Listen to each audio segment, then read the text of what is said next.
From around the corner and around the globe, bringing the pagan world to your screen, this is the Pent O'clock News with your anchors Michelle Hawkins and Carl Neal. You know, children need a sense of justice. There's a great author who wrote about fairy tales named Bruno Bettelheim. He's a Jungian psychologist. And one of the things he said was that children need the justice of the evildoer being punished. They want to see the witch burn in the oven. They want to see the mother killed because she tried to imprison her daughter or enslave her daughter.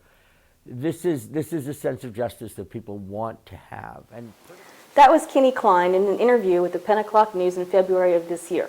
Thanks for joining us. I'm Michelle Hawkins. And I'm Carl Neal.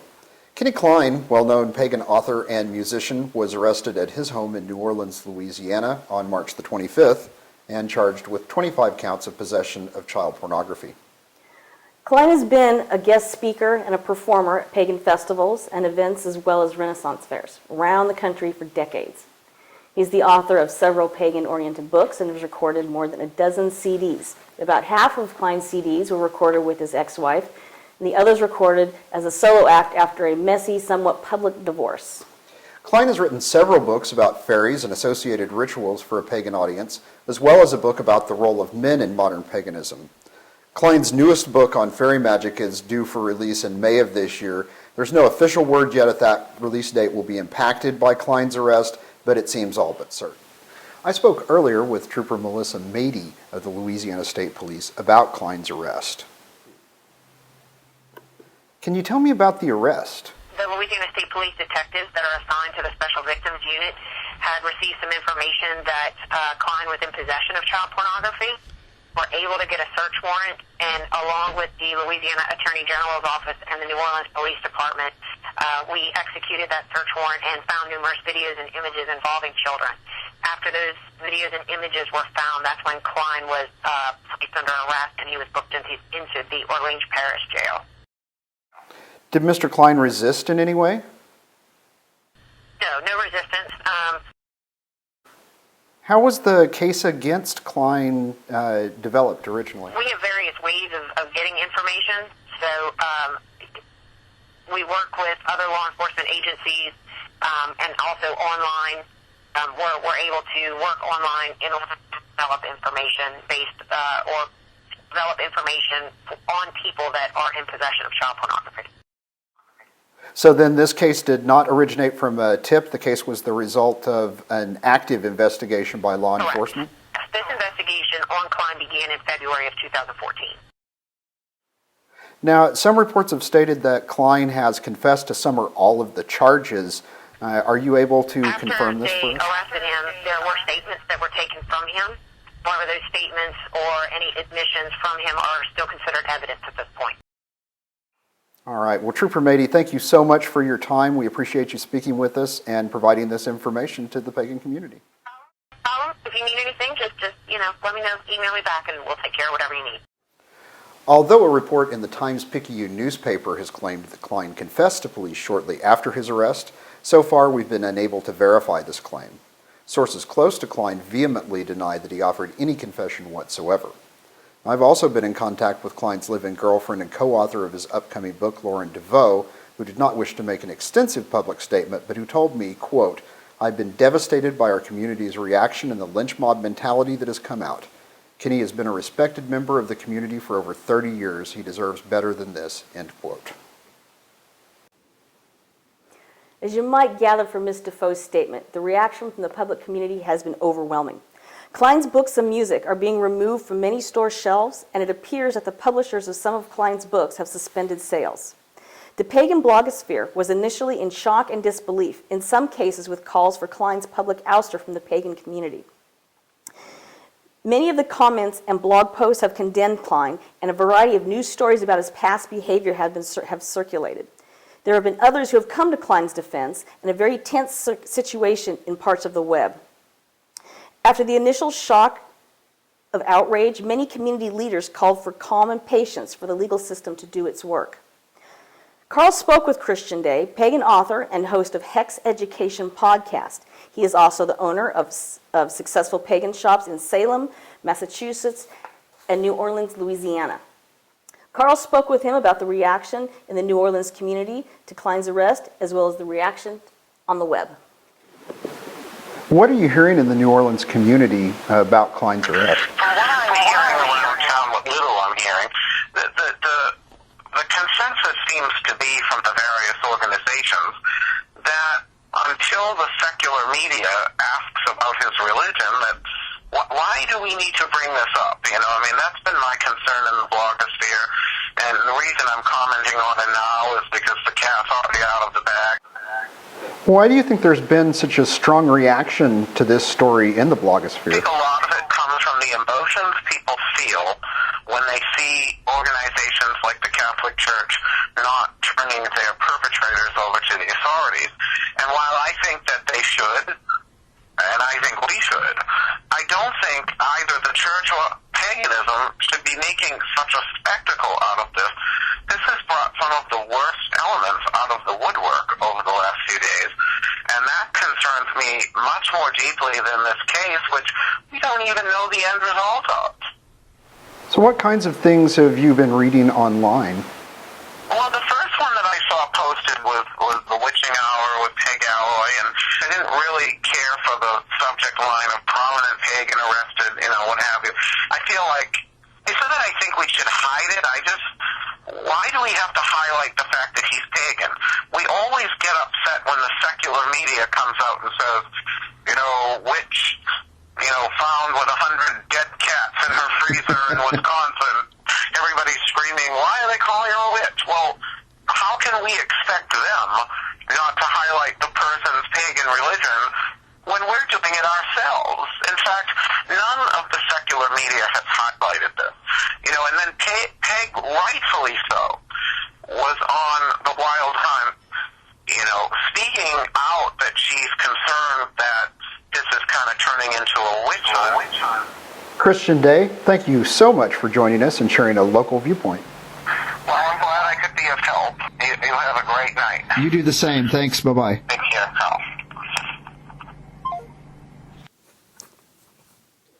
Just as Mr. Klein stated at the top of the show, we all want to see the bad guy punished, and that couldn't be truer than when children are harmed. But I echo the call for calm.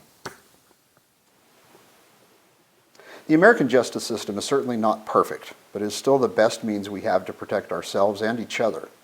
I have no idea if Mr. Klein is guilty or not, but I've met many judges in my years with the Oregon Judicial Department, and I can say with certainty that no judge wants to see anyone guilty of these crimes go free. If Mr. Klein is guilty, he will pay dearly, as is only right, but in America, suspects are considered innocent until proven guilty, and we're a long way from that. He may indeed not be guilty of any crime, so we mustn't hasten to convict him in the court of public opinion. If new allegations arise during the investigation, then we must examine the evidence and add more charges if that's appropriate. Anyone who has information about the Klein case should contact the Louisiana State Police to ensure that no victims are overlooked. All religious communities face predators in their midst, not just pagans, and how we respond will have a big impact on how other communities view us. Keep your kids close and watch over them. Wait for the evidence in the case to come before a jury or for a plea, and let's be calm. One person doing a terrible thing isn't a reflection on the pagan community any more than one evil priest is a reflection on the Christian faith. There are good and bad people in every community.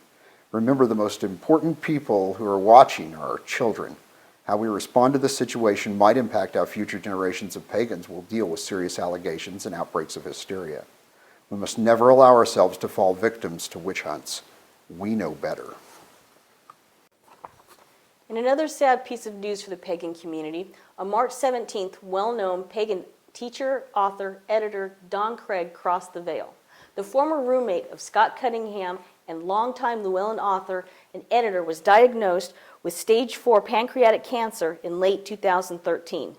Don is perhaps best known as the author of the very popular book, Modern Magic, 12 Lessons in the High Magical Arts, where he worked to offer methods for blending ritual magic with paganism.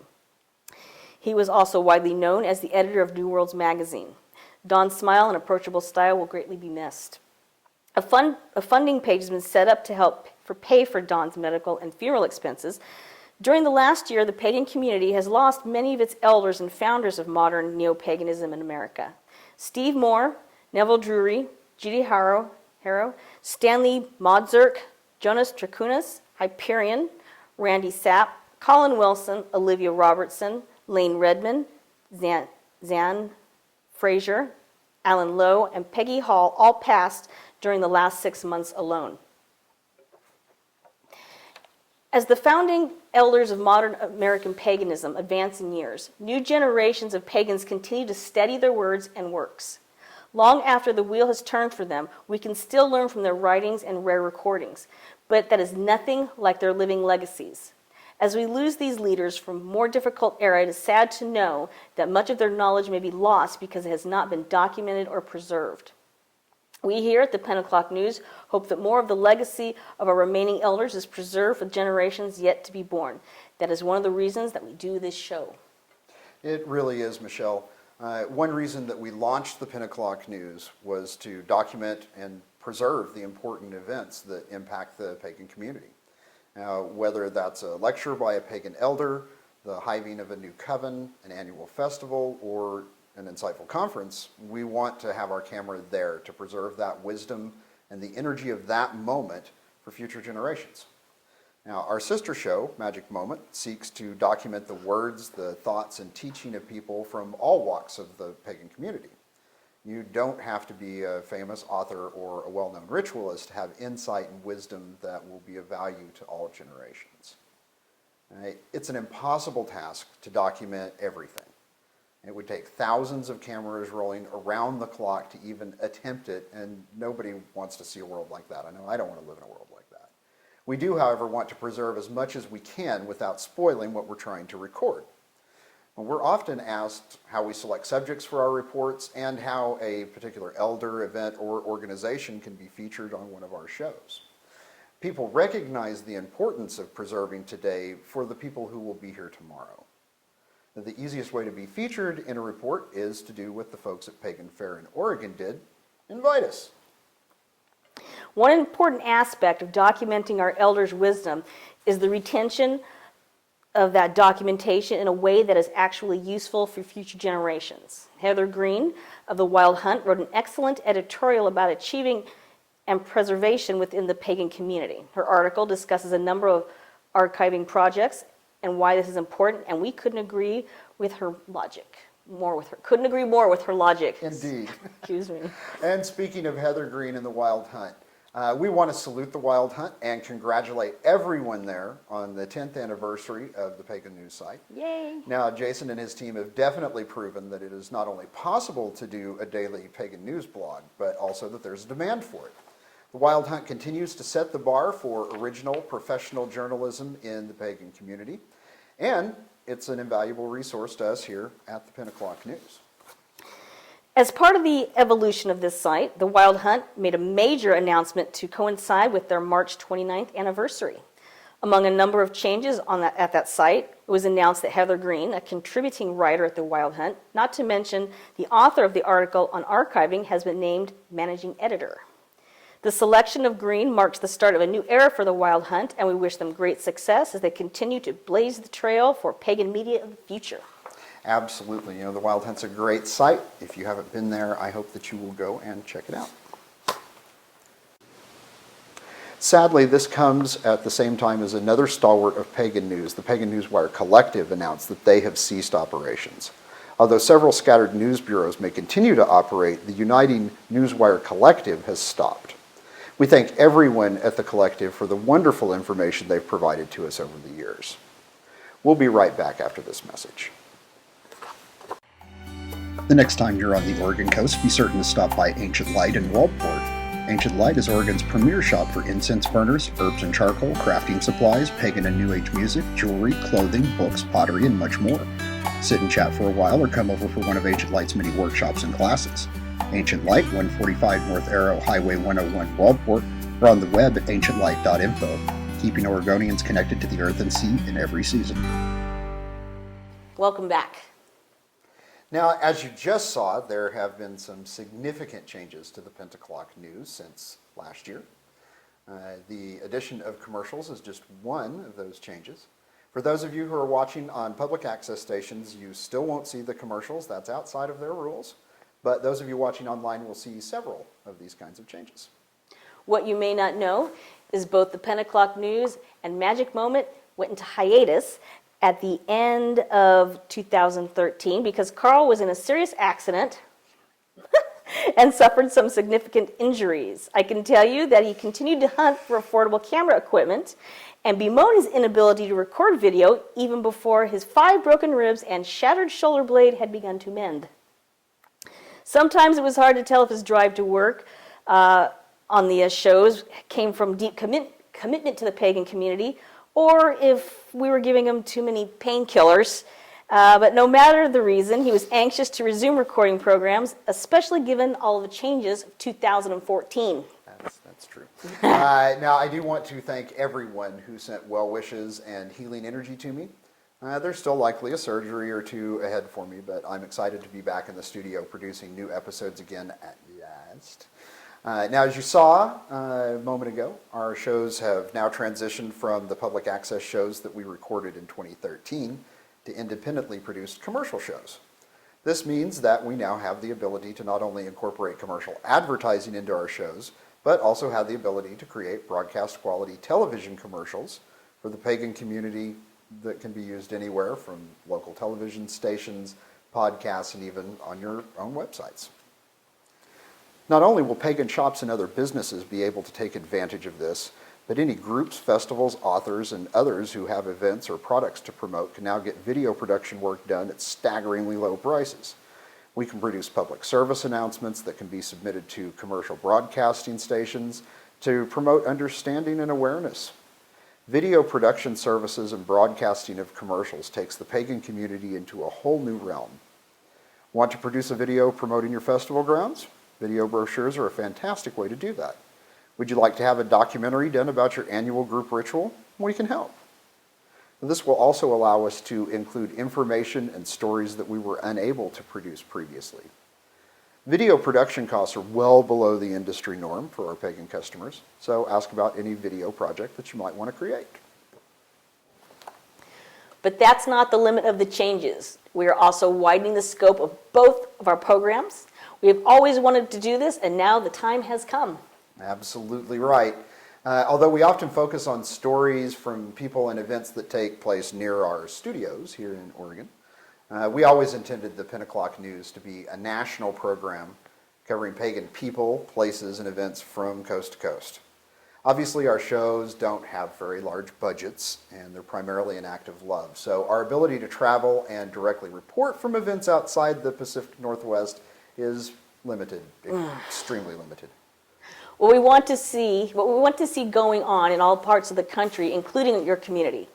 We want your stories shot live from all over the country or even all over the world. Yeah, we definitely do. So we're introducing another new aspect of our shows. There are a lot of talented people out there with stories to tell, and we want to help you. So whether you want to report from your local Beltane festival, always a good idea, talk about a new shop that's opening, a coven celebrating an anniversary, a local author releasing a book, pagan pride news, or anything else of interest to our community, we want you to grab your cameras and get to work. Now here at the Pent O'clock News, we're able to accept stories from you in a wide variety of video formats. We can even speak English. We can accept your broadcast-ready stories on our shows, or you can provide us with unedited video, and we can edit that for broadcast. Now, we can help you through the process, so don't worry about the technical parts, but we really want to see your 1 to 3 minute stories to keep us up to date on what's happening in your corner of the world. The most important aspect of this, to me, is that we can bring every pagan community, group, or individual that wishes to be seen right into the homes of millions of people on the web. We can document our important events and keep them for the future generations as well as ourselves. We can see how we change over time as well as preserve important moments in our community. Absolutely. Now, that's the most important aspect of the Pent O'clock News to me. However, we have also created a way where you can profit from your efforts or promote future events that are near and dear to you. So for every broadcast-ready story that you submit to us and we put on the air, we will give you a 30-second commercial on the Pent O'clock News or on Magic Moment.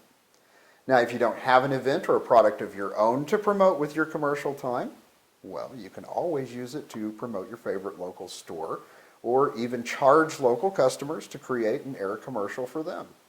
It's a good way to make some money. The business benefits from new advertising, and you can earn a profit for yourself while doing good for the community.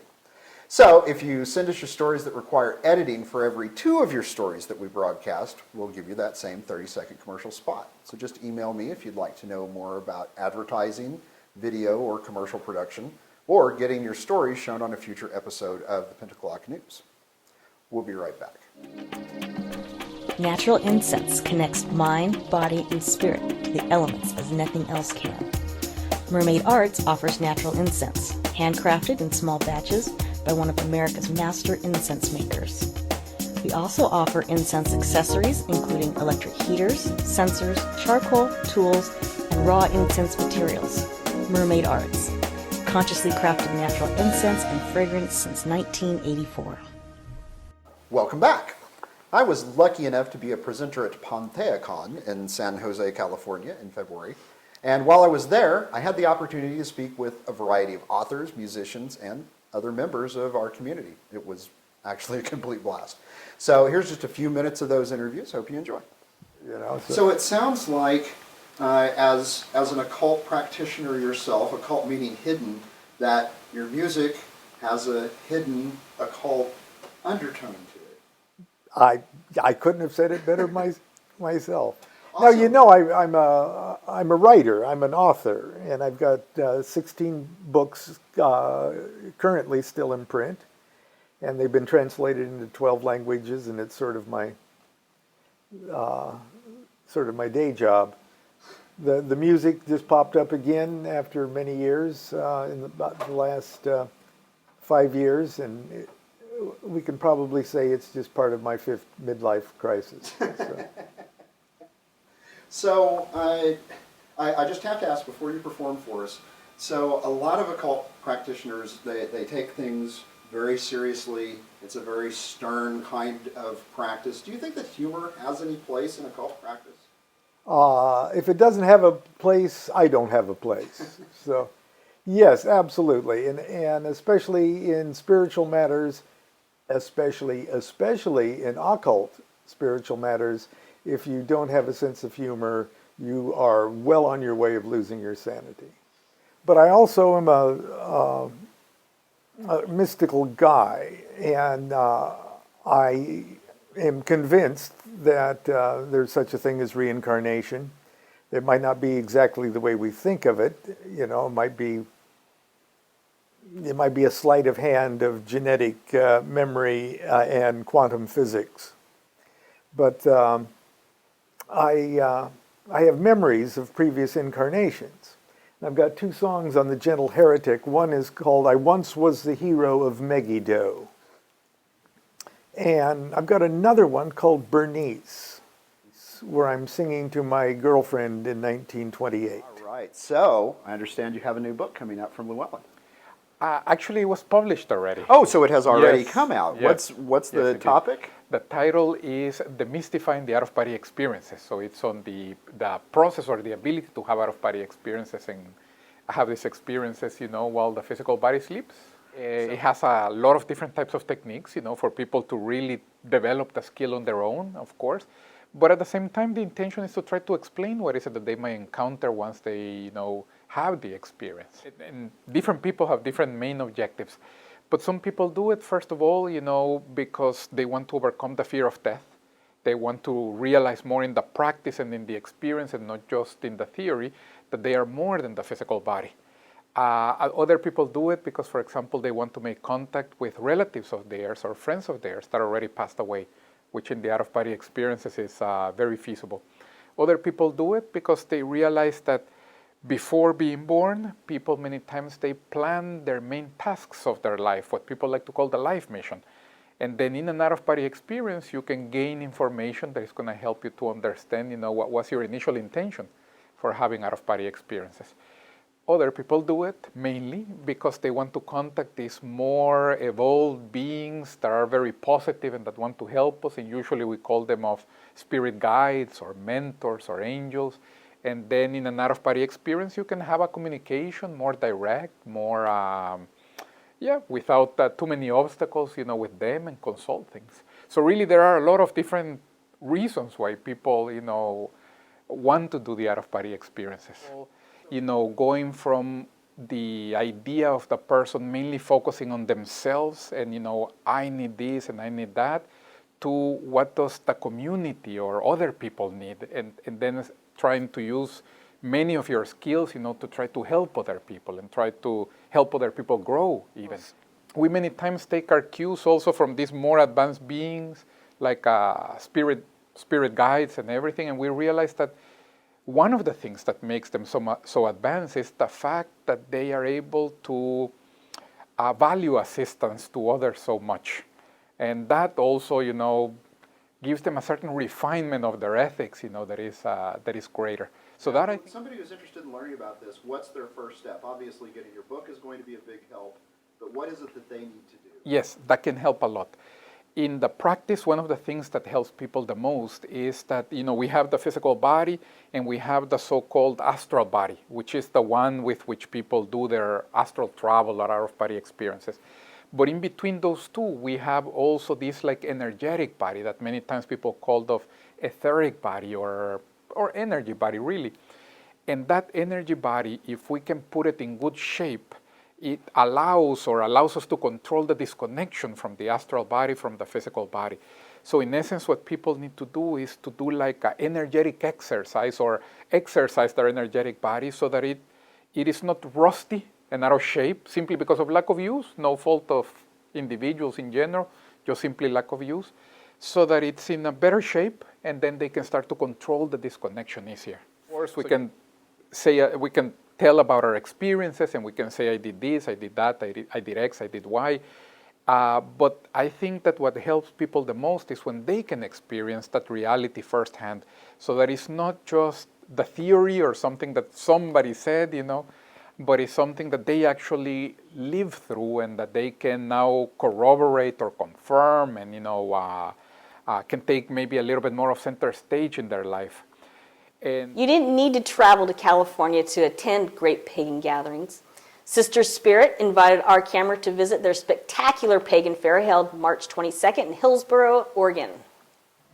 So here I am today in beautiful Hillsboro, Oregon on a beautiful sunny Saturday for Pagan Faire. Now this is a much bigger event than I had originally anticipated. We have got vendors, we've got entertainers, people everywhere have come out to celebrate the beginning of spring. And what a perfect spring day we have for it. So let's go inside and take a look. Old one, come to us, ancient queen of wisdom, Hecate carried with. Old one, come to us, holy maiden huntress, Artemis, Artemis maiden, come to us, holy maiden huntress, Artemis, Artemis maiden, come to us, silver shining wheel of radiance, radiance, mother, come to us, silver shining wheel of radiance, radiance, mother, come to us, ancient queen of wisdom, Hecate carried with. Old one, come to us, ancient queen of wisdom, Hecate carried with. Old one, come to us. Woo! Thank you.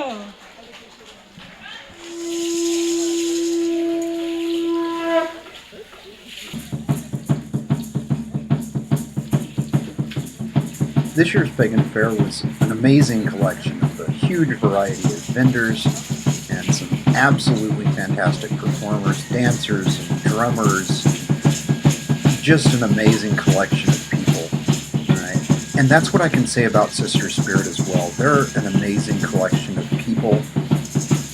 One of the wonderful things that they do for our community is they maintain a charity called Michelle's Heart, which helps women in crisis and women in crisis who have children.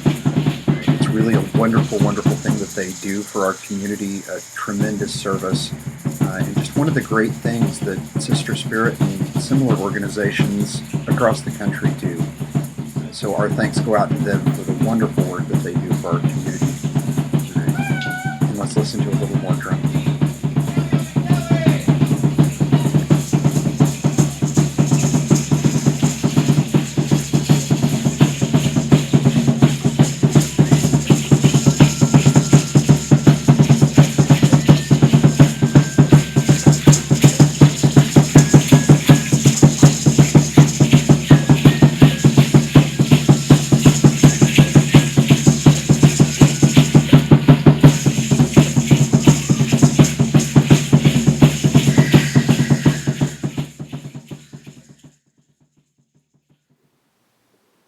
I had a great time at the fair, and I have to say that I've never felt more welcomed than I was by Sister Spirit. I had a good time, and I was really impressed with the quality and the variety of the vendors. It was like a much larger event, and I was blown away by the entertainment. My deepest thanks to Sister Spirit for inviting us, and I hope you'll invite us back next year. Now, while at Pagan Faire, I met with a group in the Portland area that has announced that they are open to new membership.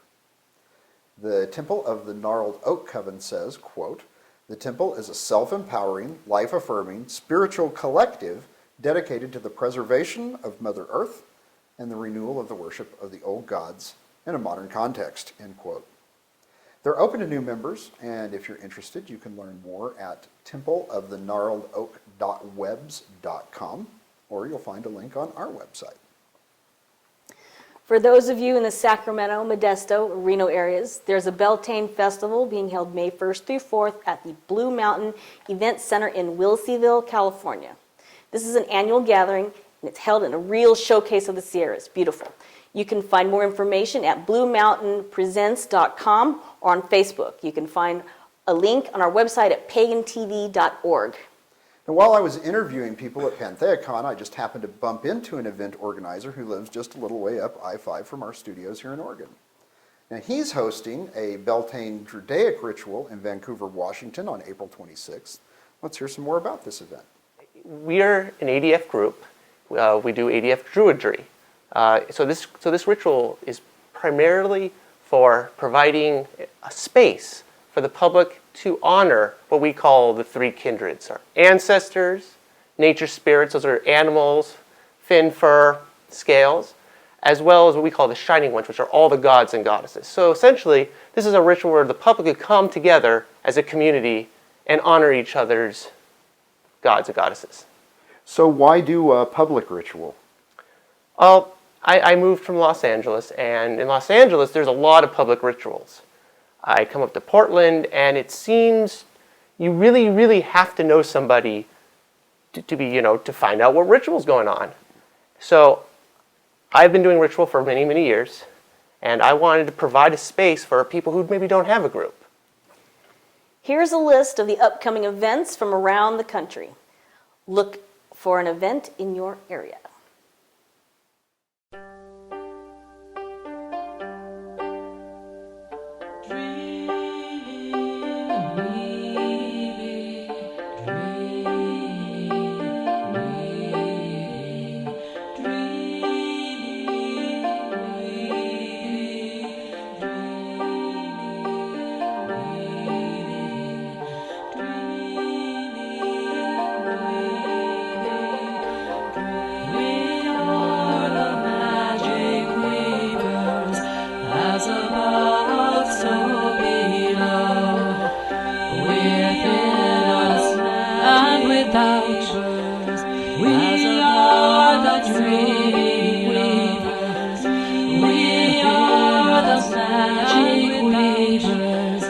As above, so below, within us and without us. We are the dream weavers, we are the magic weavers. As above, so below, within us and without us. We are the dream weavers, we are the dream. If you'd like to see your favorite event listed, just send the information to calendar@pagantv.org. Well, that's it for us for now. Remember that if you want to see your story or event featured on the Pent O'clock News, just visit our website, pagantv.org, and send us an email. Happy Beltane from all of us at the Pent O'clock News. We will see you again next month. Yes, indeed. Happy Beltane. Now, as we leave you tonight, enjoy the very entertaining Lon Milo DuQuette performing the song that he told us about during his interview.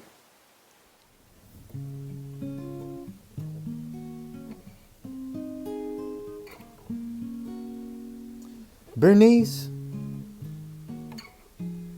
when we were children playing on the porch, I was shy but carried such a torch. But those days have gone. Bernice,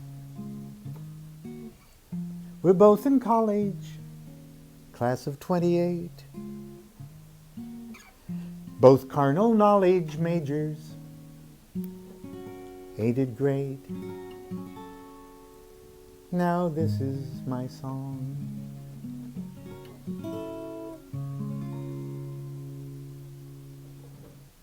Bernice, I love the boyish way you bobbed your hair.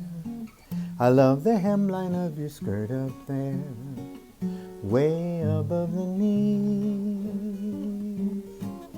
Bernice, the Clara Bow look I just idolize, Cupid's bow lips and the cold-rimmed eyes are just the bee's knees. I'll woo